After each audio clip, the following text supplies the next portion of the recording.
are Liberals leaving free speech behind? To be clear, you don't think it should go ahead? I think I've been pretty clear that these are hate marches. I believe I'm being censored by Meta on Facebook over Palestine. Now, you are quite openly Jewish. This is a pro-Palestinian march. I'm not accusing you of anything, but I'm worried about the reaction to your presence. I kind of roll my eyes when I hear shadow banning. You often hear this sort of chat from, let's say, the more right-wing elements of our political conversation. Today in Los Angeles, protests in support of free speech at USC after the university cancelled a speech by this year's valedictorian. Phoenix Cinema in East Finchley, North London, has seen pro-Palestinian campaigners call to boycott the Seret Film Festival and a private showing of a film documenting the Hamas terror attack at the Nova Music Festival on October the 7th. Has Britain achieved the right balance on free speech and protest rights, particularly given current tensions? Is Britain protecting free speech online, or have content rules and counter-misinformation powers become tools for censorship? I'm Silky Carlo, the director of Big Brother Watch, and today we're bringing together leading thinkers to address these most timely issues in a convivial way, respecting all perspectives. If you would like to attend a future Big Brother Watch event, then please consider becoming a monthly Big Brother Watch supporter. You can find a link to support us in the comments section of this video. Everything you give goes directly to our campaigning efforts to defend freedom. I hope you enjoy the video, and why not continue the discussion in the comments section below. My top priority when I first got to the National ACLU, I thought was going to be racial justice. Mr. Ira Glasser, head of the American Civil Liberties Union. What years? 78 to 2001. Throughout its existence, the American Civil Liberties Union has defended unpopular causes. Actually, my top priority turned out to be organizational survival. American Nazi Party leader Frank Collin has been trying to hold a march through the streets of Skokie, Illinois. Michael, if I can jump over to you. The ACLU was obviously a very different looking beast back then.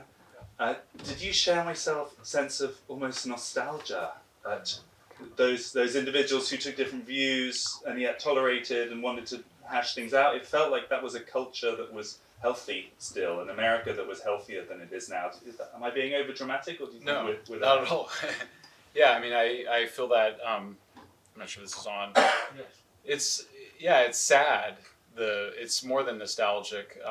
When I asked Nadine Strawson recently what happened to ACLU, she said the young people came in and had a very different view of free speech. I just talked to Jed Rubenfeld from Yale University Law School, and he said that his students say to him that free speech is a concept supported by people that want white supremacy and are the oppressors. So it's a complete reversal of the original view. I've only been working on free speech for a year and a half, so I'm still shocked at the level. I never thought I would need to defend free speech, despite there's a very famous expression, I'm assuming it's here too, which is the price of freedom is eternal vigilance. And I always thought that was cringe, why would you need, that's so dumb, no one needs to defend free speech, everybody knows we need free speech. It was something that the liberal left and the radical left agreed on when I was growing up in the 1980s and the 1990s. And so it's reversed itself, and I used to think that my support for free speech, I had naturalized it, to use this academic phrase. I had thought that it was something that I was just born with or whatnot, but I remember back now to my father explaining to me the Skokie decision, and I remember being horrified by it, actually. I remember being like, that is very insensitive to allow Nazis to march through a neighborhood of Holocaust survivors. I don't know that I was against it. I was probably too young as a teenager, but I do now realize that free speech is something that actually does need to be indoctrinated. It needs to be taught, and films like this are so important for that. And I don't think it's easy. I found myself recently in Brazil on the phone with two journalists from the second biggest newspaper in Brazil. Both, I don't know their exact ages, but I think they were in their 30s, maybe 20s or 30s. And they couldn't believe that I was defending, they kept saying to me, surely you don't support allowing election misinformation to spread, and surely you think that should be censored. And I said, of course I don't think it should be censored. And I was finally, by the end of the conversation, I was shouting, and I said, if someone were trying to steal the election in the government, and you allow the government to censor that information, how would you ever know if somebody's trying to steal the election? And that seemed to finally break through. But I think it is not, I think free speech is something that has to be argued for. It's not enough to point out the censorship. You actually must make the case for it, and I think it has to be done in very concrete terms. And obviously, historical retrospectives like this are very important. And that, I mean, you mentioned the Skokie case and those pro-Nazi protesters going through that neighborhood. Part of me felt, you know, these days where people throw around the term Nazi on social media for anything that they find offensive, you think, well, they were actual Nazis. Yeah. They had swastikas. Yeah. But then another part of me felt that actually there weren't very many of them, and in a way the society felt healthier then, whilst the situations we now face are genuinely more divisive. I mean, Silky, here in London, we've had a not dissimilar, at least a comparable issue with these pro-Palestine marches happening every Saturday with many more thousands of people. Again, the argument against them is that it's akin to violence, or it makes Jewish people feel intimidated. And that really does feel like it has got at something quite difficult. A lot of conservatives have felt differently about it. Where have you stood on that as the Big Brother Watch Supremo? Yes, it's striking watching the I first watched the documentary long before October 7th, and it's striking watching it again, given the current context and the protests and the debate around that. In fact, I did invite somebody from the Campaign Against Anti-Semitism to be on the panel, who unfortunately couldn't make it. But I think this is the conversation that we need to have, and what comes out in the documentary as well is about finding that line where speech becomes action, and that's really important, not to just treat all speech as violence, but to understand that they're two distinct things, and to understand the power of counter-speech. Big Brother Watch is a small organisation, as you know, but I would have liked to have thought that if we had a kind of ACLU style organisation, that maybe when all of this started we could have done some counter-organising. We could have done some organising that was about unity and that was about shared values. Instead of, instead, to be honest, even in the rights community, it feels like it's all become very divisive, and us and them, and there's no use of speech to try to find common ground, which I think is the most important thing. Yeah, as you were saying at the end, that, you know, it's too dangerous to stay at home. Yes. Don't close the shutters. You need to go out there and counter-protest. I thought that was very powerful. I couldn't agree more. And I think it also shows up, you know, the people who call themselves liberals and who say, and equally those who say that they believe in human rights. When you've got people just acting so reactively and emotionally and saying that the protest should be shut down. Equally, I think it was disgraceful that a police officer told somebody that because they were visibly Jewish that they mustn't cross the road. I mean, I think it's an example during a protest. So I think it's a reflection on how much free speech culture is dying in the country, that we haven't been able to navigate this period sensibly. Let's get a bit more of a kind of global perspective, I thought. I know that in Index on Censorship, and you're quite an expert on this Chinese influence in all of this. It feels like that's another thing that's different to this era we were just looking at, that there's these issues are so global, the technology is so global, the ability of people to observe and censor has become much bigger than it was in the era we were just looking about on this film. Yeah, I mean, as you say, Freddie, Index does have a global remit, and so that kind of makes me feel all kinds of conflict, if I'm being honest, because on the one hand I see what's going on here in terms of our protests, and I used to live in China, and I look at what's happening on the streets in China, and I think, well, we're nothing like that. And you know, you have, say, Ai Weiwei went and spoke on Sky News a few maybe 4 months ago about the protests here, and he said, well, it's like the Cultural Revolution, isn't it? It's like the Red Guards are out. And he actually got slammed by people, even though he's Chinese himself, he got slammed by people who are Chinese or or Chinese British saying, you know, that's actually just really, really offensive because it's nothing like that, and it's nothing like the struggles that happen in China. But at the same time, I've seen what's happened in Hong Kong. I've seen how fast it has gone from being liberal to illiberal, and I don't think that we safeguard our rights in the way that we should. I think we're quite dismissive of them. I think, yeah, and to kind of build on what people were saying on the panel earlier, like I almost think, you know, free speech has kind of become this dirty word. It's almost like, you know, feminism kind of 20 years ago, people said, oh, you just burn your bras, when you're like, it's just about equality. And, you know, free speech is just about equality of voice, really. But I think people take that for granted. And I think that there is a bad global pattern at the moment. You know, more people live in kind of unfree situations than free, and lots of the threats, as you say, you know, when borders are so porous, when you can have troll farms infiltrating the UK, when you can, as a protester on the streets in the UK, a Chinese protester, have to turn up covering your face because you fear that otherwise you'll be photographed and your parents back in China are going to get called. You know, I think we have to be like extra vigilant, and we're probably doing the opposite, sadly. You used the word liberal there. It's actually in the question that we're supposed to be thinking about today. It definitely feels like the politics of this are just completely, I mean, it's unrecognisable, some of that footage. I thought it was particularly interesting, the William F. Buckley relationship with Ira. What was that, the 60s, 70s when it started? And Buckley was the conservative, the right-winger, thought free speech was it's quite a suspect concept. That it was going to, you could tell it was going to upset the natural order of things, the elegance of how society should be, and it was considered a left-wing issue. And then it just now feels like somehow free speech is right-coded. Michael, are you a right-winger now just because you like free speech?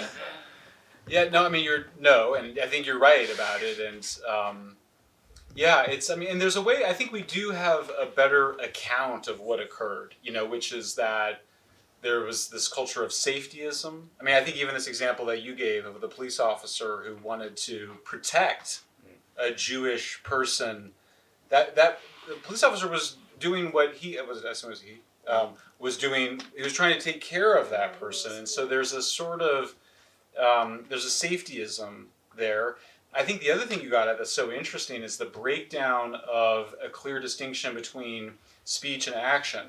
And recall that with Brandenburg, which was the Supreme Court decision in the United States that was then reiterated basically by Skokie, the distinction was imminent incitement to violence. So that when the moment in the language game, to borrow from Wittgenstein, when the words are part of an action, it had to be imminent. It couldn't be something that was many days or hours away. It had to be, burn that house down now. It's the same reason I cannot legally threaten you with violence. That's illegal.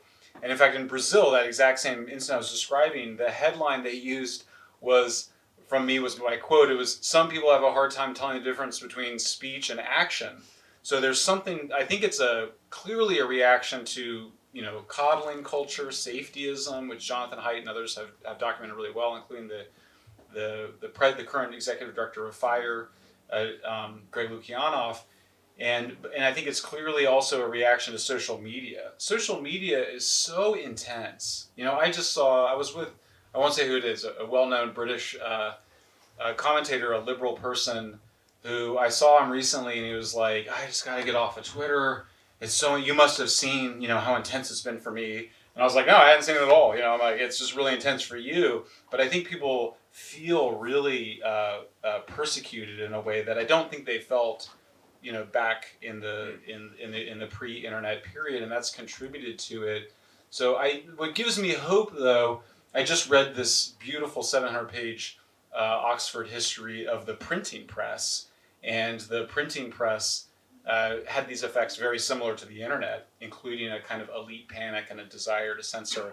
Ultimately, the printing press was allowed to, you know, there was a lot of censorship and whatever. There was revolutions and wars that also resulted from the printing press, so I think we're in a period of tumult, but I do think the long arc is that people will once again opt for free speech, but I think it's definitely a case for why you need groups like Big Brother Watch and Fire and others to make that case. And can I just ask then about Fire? Because is it right that it's almost taking up where the ACLU left off? And what's your experience being one of the leaders of this political question? Are you called right-wing? Is it considered now a kind of right-coded issue? How does it affect an organisation like that? Well, yes, the lefties do call us a right-coded organization. The righties call us a left-coded organization. That's the beautiful benefit of being vociferously nonpartisan.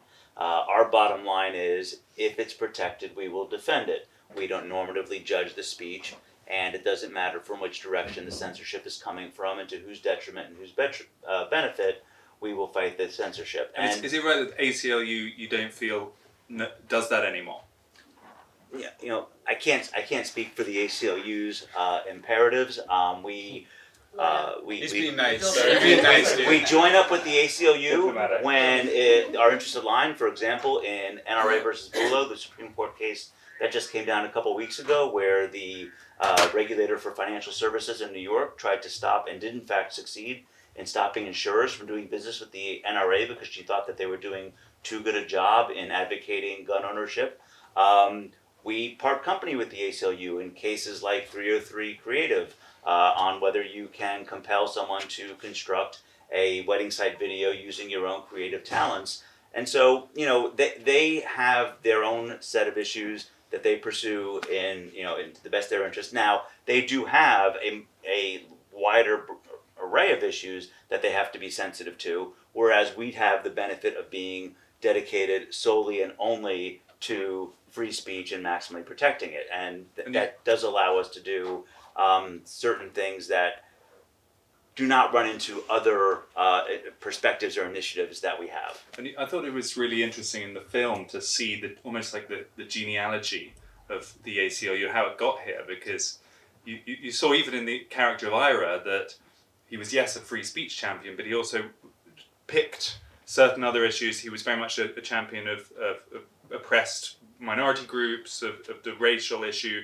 and so there was a kind of evolution of that organization, I guess. Yeah, but also you saw that he was very clear to point out that social justice and free speech do not necessarily have to be in tension, and in fact aren't in tension, and in fact you need free speech in order to advance social justice. John Lewis, the famous senator who said, "Make good trouble." He said that, the civil rights movement would have been like a bird without wings were it not for free speech. And so, we do have the ability to kind of be single-minded in that respect, and we do. Now, and I will say that it wasn't our idea to step into anything that the ACLU was perceived in not doing anymore. We were doing free speech and individual rights on campus for over 2 decades. What we saw happening was that the problems on campus of safetyism, of shout downs, of illiberalism. Oddly enough, those people left college after 4 years and went into larger society, and those problems metastasized. They now run the organization. And so, the problem became, much bigger and much more obviously bigger nationwide, and so that was why we decided to expand in 2022 to the whole waterfront of free speech. I want to come back to Jemima in 1 second. I was just going to ask Silky, this may be because it's an issue that you and I have discussed many times over the past few years, but one issue the ACLU was amazingly silent on were the lockdowns when they took place during the COVID era. I was interviewing people during that period who were representing civil liberties organisations in the UK. They were silent on the fact that it's not that they didn't have any civil liberties, they didn't have any liberties at all. Did you find that kind of energised this issue? I feel like I saw Big Brother Watch really come into its own almost during those years. What was the impact of that? Yeah, I think that's true. And also, sorry to say, after such an inspiring film about seriously one of my greatest heroes, but Ira Glasser was quite quiet about it too. He was old by then, that was it. Yes, but still, I think he was asked and he kind of evaded questions about it. And it's a reminder to me that these issues are always evolving and we can never just look back and aspire to people that have been and gone, and the situation has completely changed. The pandemic experience changed the entire landscape for civil liberties. 9/11 did too, and the internet has. And so, now the priority for Big Brother Watch, as important as protest rights are, and groups like Liberty, I should say, unfortunately, Akiko was unwell, so she couldn't be here to represent Liberty's point of view, but they handle protest rights as one of their priorities. One of ours is online free speech. How are we doing on that? Give us a minute on that. Well, better than it would have been had we not done something, because we got the legal but harmful censorship powers taken out of the Online Safety Act, and credit to the Big Brother Watch team and Mark and the team that worked so hard on that, and other groups as well. And Claire's here, Claire Baroness Fox, and also just so that to would say, have made illegal. Things. No, legal. Yeah, so but it would have allowed people to censor things that were legal but harmful. Yeah, it was essentially a duty on a statutory duty, legal duty on the social media companies to censor lawful content because it's harmful. And what was so stunning about that, it's just that the invention of the concept that you can have a category of censorship for speech that is lawful, i.e. shouldn't be censored, but can be censored because it's deemed subjectively to be harmful. And so that was a huge struggle. But now we're looking ahead to a Labour government that said during the pandemic, coming back to that and how it changed everything, that there should be emergency censorship laws to censor anti-vax content. They also have said that they want to urgently extend the Online Safety Act. A year after we exposed the government's counter-disinformation unit and the way that was recording and attempting to censor dissent, not disinformation, the Labour shadow ministers were saying that they wanted to see the CDU doing more. So you think it's the battle is going to get more intense, not less? I do, yeah. Jemima, what's your reaction to this? I mean, we spoke earlier about the global perspective. Index on Censorship, one of your sort of famous products, is looking at how different countries are doing. How is, when you look at the global situation, how are we doing? How is the UK doing versus the US? Where are you most worried? Does it all still pale in comparison to China, or should we be as worried as we are? Oh, and that's the question.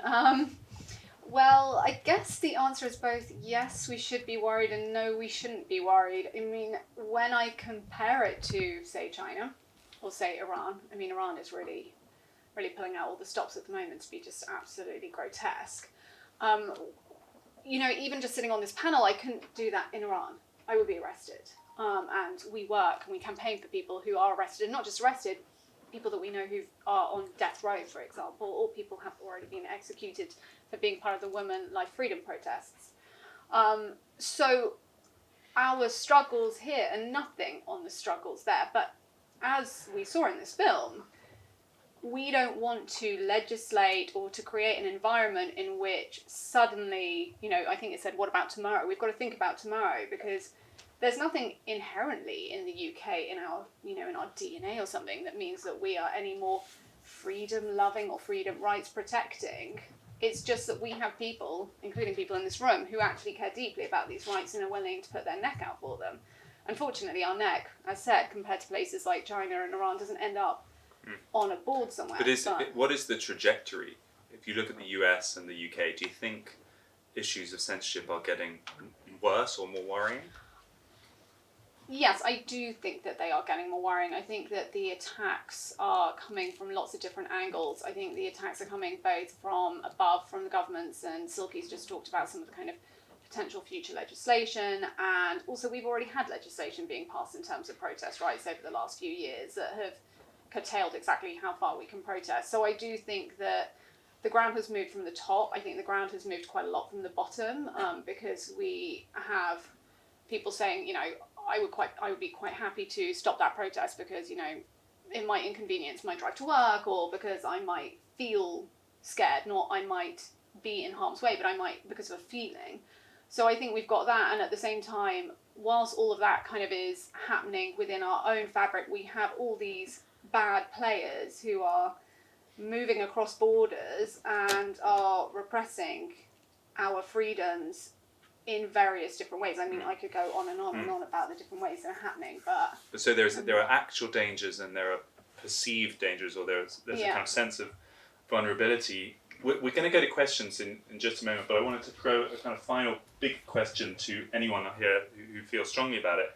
Just going back to that Skokie example, the principle of defending a freedom, even if you find it horrific, and if you find what people are saying completely horrific, do you feel that people would do that today?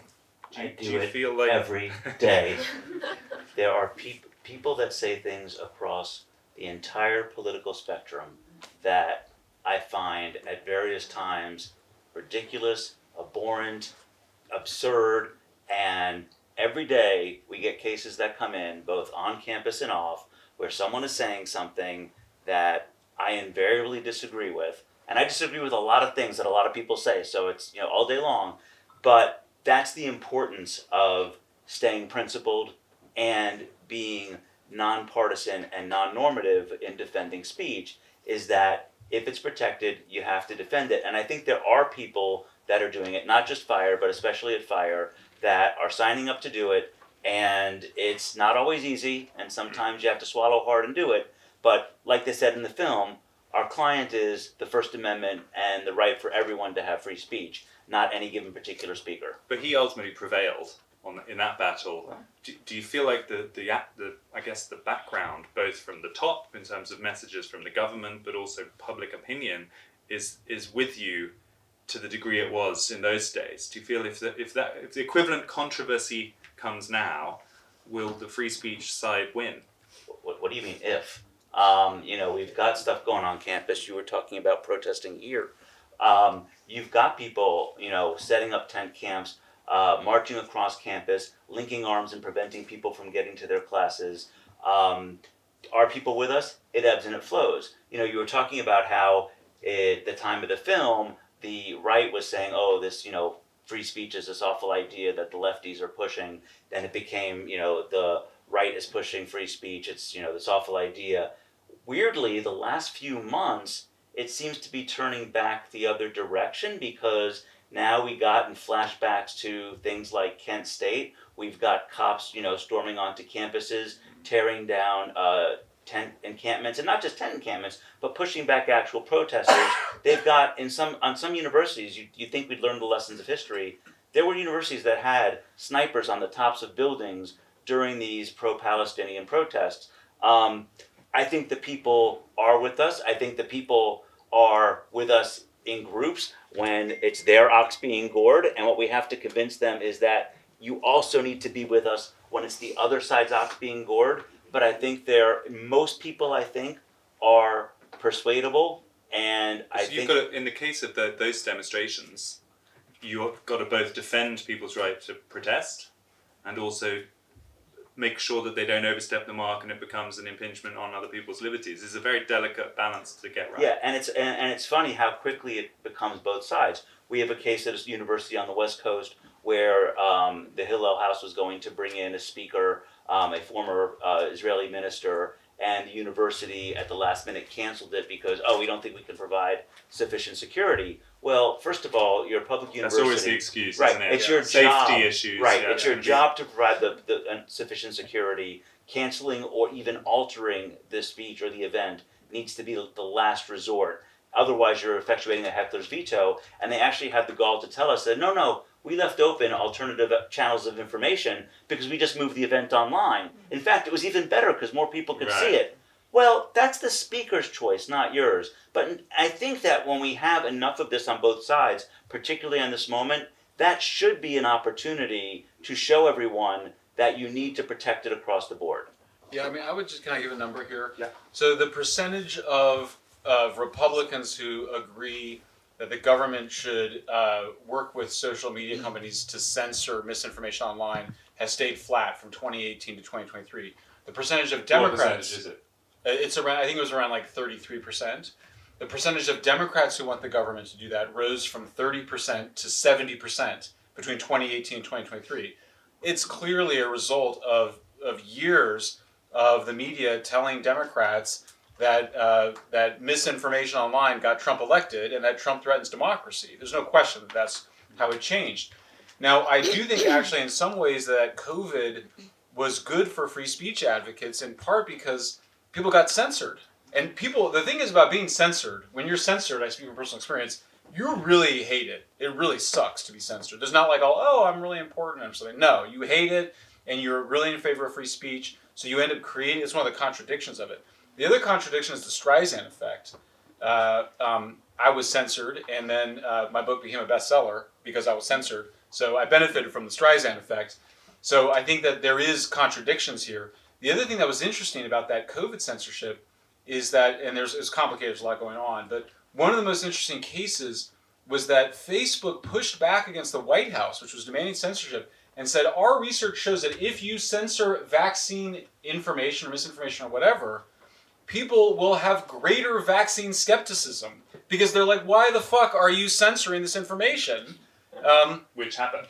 And then so the vaccine skepticism went up. They said this to the White House. The White House says, censor it anyway. Why? Because Oliver Darcy, I will use his name, from CNN, was hounding the White House to censor Facebook. So, I mean, this is part of it, is the craziest part of this, is that the demands for censorship were coming from the news media, the journalists. We could have a whole other 45 minutes on the media. So just to say, though, I think there is a positive... Yeah. There is a positive effect of censorship we should pay attention to, and we should draw attention to, because I do think it actually makes people more supportive of free speech. Let's get some free speech in the room and take some questions. Just raise your hand if you have something you want to ask. Do try and make it a question rather than a disquisition, if possible. A lady just here. I'll bring a microphone to you. Yeah, okay, thank you. I'm Judith Brown, and I've been researching censorship on and off since 2001, and the last 2 years I've been investigating fact-checking the fact-checkers, and I've got a Substack called The Control of Information. But what I've been looking at is the government, I've been looking at fact-checkers, but I've also been looking at government control of the disinformation industry. And obviously in America they've got the First Amendment, but if you look at throughout Europe, I mean the number of NGOs and organisations that are actually directly funded by the EU, and now they're not only funded by the EU but also and Innovate UK, because we still want to do the same disinformation. So so when you're talking about America, which still has a protected free speech in the First Amendment, and compare it to the rest of the world, especially Europe, how do you think that changes the scene here compared to America? So do you want to start there? Do you feel like we're more vulnerable because we don't have a First Amendment? I mean, what we saw in that documentary doesn't, it's a different model of free speech, absolutely, because under the human rights model, you probably wouldn't be able to legally challenge the right of Nazis to walk through an area of Holocaust survivors, because the balance on the free speech is far less absolute in the human rights model.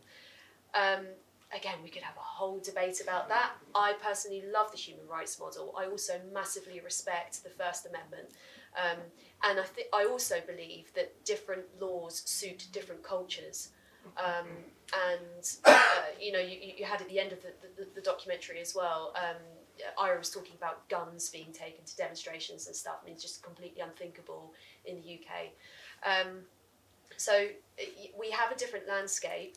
It also means, one of the tensions in the Article 10 right to free expression is that we have the words that safeguard, the words that are in that right encoded to prevent fascism coming back. The European Convention on Human Rights was written in the wake of World War II. That's where it comes from. And the language that is used is slightly movable, So it does change with the culture, which means that it's really important. It's a living, breathing document, and it's why us all taking an interest in defending the right to free speech is so important, because it is not just something that is fossilized and that we can rely on sitting in law. We have to use it to make it work. As to the... Sorry. No, I was just going to add that if there's a difference between the UK and the US, I would say that Europe is even more. We're the kind of US of Europe in the free speech model. Yeah. I mean, you go to a place like Germany and things are decreed as illegal there, which would, in terms of what you can and can't say about sensitive topics that here would never be possible. And thank God they got rid of that anti-Semitism and white nationalism there by doing that. It worked so well. Let's take another question. Yes. Can we maybe just take, since you're sitting next to each other, we could have 2 questions in a row. Brilliant of Fire to have done this documentary, and well done to Big Brother Watch both for putting this on and for the ongoing work. I suppose you mentioned that the Michael, the CNN and lobbying. Over here we have now BBC Verify. We've also got the Institute of Strategic Dialogue that used to be about online jihadism and quickly has morphed into people that challenge the discussions on the environment or wind farms or a range of other things. And we're seeing on the one hand a really pernicious push, it seems, not just by the state around the Online Safety Act and other things, but also media campaigners, state broadcasters, but others as well, working with NGOs to go after people who are allegedly far right or conspiracists or far left. So I ask what, reflections on that. And I suppose the thing that really came up is that you've got a situation here, to Silky's point, I think that Cable Street for many people represented a real milestone in the past historically, where many people on the left challenged the fascists marching. And in a way that here, because of the Constitution, you could uphold the Constitution, whereas people said we're going to actually defend our communities. And I think recently it's very difficult, but it's really important, for instance, to defend the right for people to have a Palestine flag and Palestine marches and argue things, but also to defend, for instance, the Phoenix Cinema, who was attempted to be shut down because it was showing a film about the Nova Festival. And in a way, it becomes really difficult when everyone's shouting at you, screaming that you're this thing or that thing. But that's why it's such an important principle for us to uphold. And I wonder just if you've had creative ways of suggestions about how you've done it in the States that we can learn from here. And while you're thinking about that, quick question from your neighbour, if you just introduce yourself. Yes, I'm Jan McGrarish from the Free Speech Union. I think I could be very, very clear most of the time that I'm a free speech absolutist on what can be said. I think the difference with protest is the forms and norms of protest, and that's where it starts to get confusing. So I just wondered how you achieve clarity on what is an acceptable protest and what the forms and norms of that should be. Might be one for you as the lawyer in the room, but Michael, I think the first question was directed to you. And the question is really just, what do you do about it? Am I hearing you right? So yeah, and also just to totally endorse, like, our best ally in Europe is Silky Carlo. I mean, she, like, Britain, and it's both because Silky's awesome, but it's also because Britain has a free speech culture. I just got back from Germany. I mean, it is totally different. And ISD is literally spreading disinformation as a pretext to then demand censorship. It's funded by the British government and the US government. It is a reprehensible organization. We tried to meet with them, get an interview with them. They refused to talk. So these are organizations that are just censorious from top to bottom. They should be defunded by our governments. That's one of the key first steps. For me, there's just 2 things. It's just exposing the censorship. That's the first one. And the second is making a moral argument for free speech and a practical argument for free speech. I don't say I abhor Hamas, but want them to be able to spread the... I abhor Hamas, and I want them to be able to offer their hateful views so that I can argue with them. I abhor Nazis, and therefore I want them to speak so I can argue against them. Because if they're not allowed to speak, then I can't argue against the Nazis. And you should argue with the Nazis. You don't want to push them underground. There is a logic to that argument. It's not just an emotional argument. You have to explain that to young people, that you want people to express awful, hateful views so that you can criticize them. That's the point that the civil rights leaders make. It's the point that Daryl Davis makes. It's why you let the KKK, because you want to talk to them and explain to them, like, your views do not make any sense. They're totally, it's not just they're immoral. You've already shortcutted it. You want to explain why racism is wrong and stupid at a fundamental level. And I think there's another part of it I would add, which is that there's something narcissistic about the demand for censorship. And by narcissism, I mean two essential traits. One is a strong sense of entitlement. It's not just that I don't, you should not be allowed. I should not have to hear you say your views, and other people should not have to hear your views. That's a sense of entitlement and also a sense of grandiosity, a violation of boundaries. I've written 2 books where I criticize conventional views. It never occurred to me to want to censor those views. On the contrary, we should enjoy that debate and dialogue. We should want to be able to triumph over those views rather than censor them. But these are arguments I think have to be made. It has to be taught in schools. Once again, it has to be taught at young ages because clearly people have forgotten the lessons that Ira was teaching. Yeah, and let me pile on to some of what you said there. Not only do you need them to be able to express these views, to debate them, you need to express those views so you can see the world as it really is. Yes. So you can know that it even exists, right? I mean, one of our founders, Harvey Silverglate, used to say, yeah, I want to know who the Nazi in the room is so I know who not to turn my back on. But also, one of the questions that we talked about was, are we doing enough to fight racism? And, I have questions about what do you mean by fight? What do you mean by racism? But before you can even ask that question, the question you have to ask is, well, how much racism is there and what does it look like? And if it's forbidden from being expressed, you can't even begin to tackle the actual problem of addressing it. Now, to your question about when, how do you draw the line on protest and, where it's appropriate or when it's appropriate? I mean, I don't want to come back, to a cliche of, the medium is the message. But I will say, for example, that a civil rights march in the 60s in Harlem wasn't going to be the same thing as a civil rights march in the 60s in Mississippi. Those are, and like I said with the UCLA example, those are important choices that inform what the message is and who you're informing. You ask where to draw the line. The first line you draw is ensuring that there's adequate police presence, which there wasn't in Charlottesville. You saw that in the film.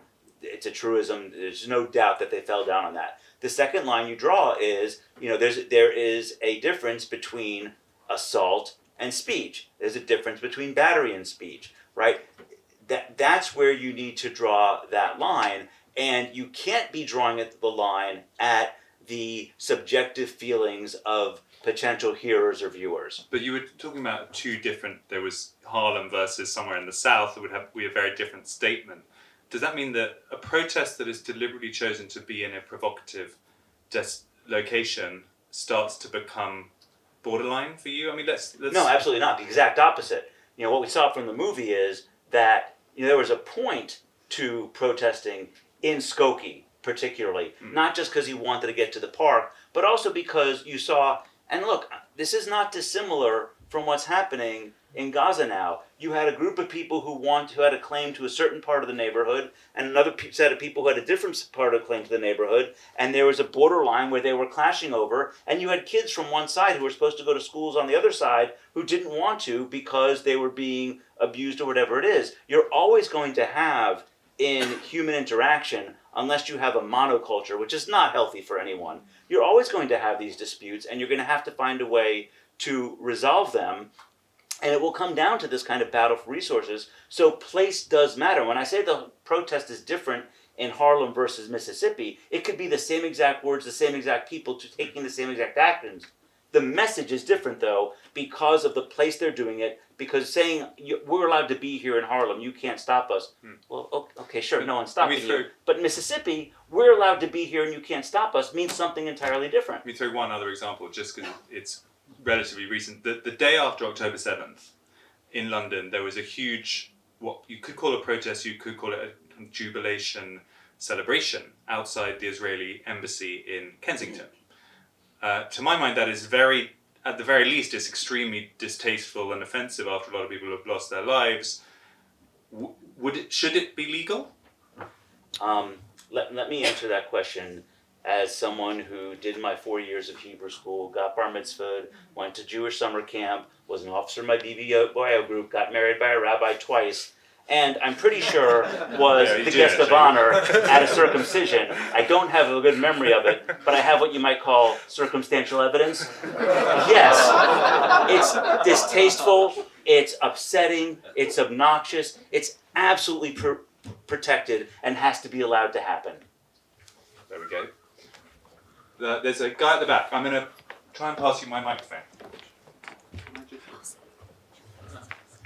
Maybe take one more as well. If someone else right in that zone has a question, we'll take two. Thank you. It's a very simple question. My name's Mike Flood. I've been looking at fake news for the last 6 years because I've spent my life in education. I'm just horrified by the implication. Could the panel draw a distinction between people who believe something and argue it, as with the Nazi, and people who are deliberately trying to mislead the public? You know, drink bleach because it'll help you, protect you against COVID. Do you not draw a distinction between those? Because I think it's you know, society collapses if you don't have a shared views on things. This is the disinformation point. Yes, the difference between disinformation and misinformation, if you like, the difference between those two.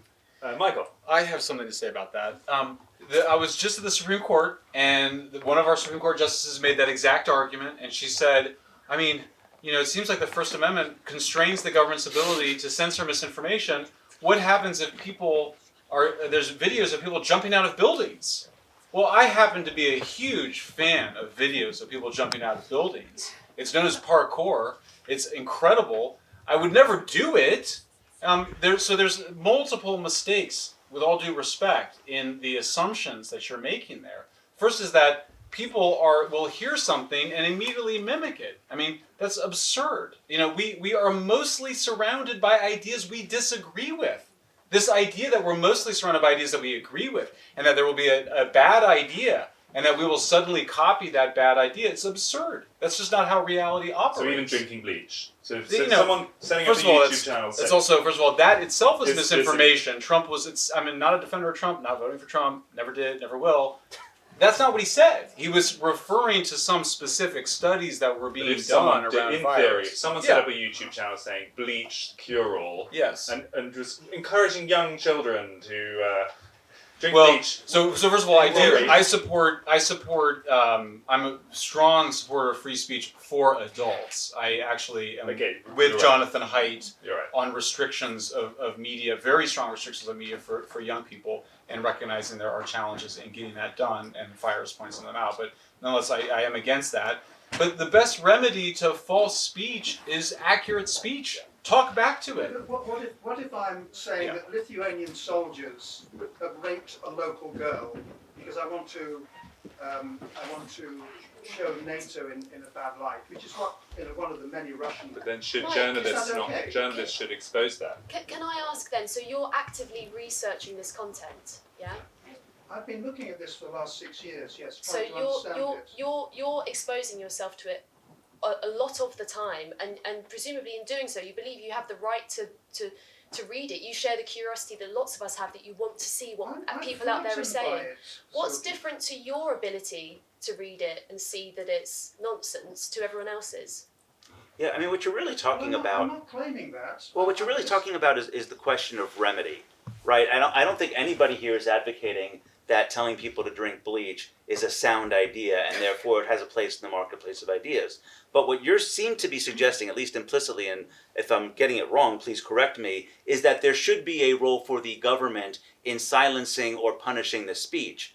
And I think that's where we're all differing here. I'm wrestling with this because I can see it's a real problem. I mean, the government can do things besides censor. They can inform as well. Yes. And the last time the government didn't have a megaphone big enough to reach everyone, I can't remember. You're assuming that everybody is well educated. Trust me, I'm not. The reason that I was asking you that question is because you were going to answer it with the remedy is to, if that's what you think, the problem is the remedy is education. The remedy is literacy. The remedy is having that curiosity to see the information and challenge it. There's often not time for that. I'm sorry, I'll shut up.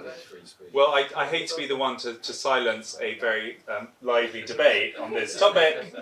Speech speech can continue at the bar or elsewhere, but we did say that with hard stop at 8:30. Thank you everyone for coming, and thank you to Big Brother Watch and everyone on the panel.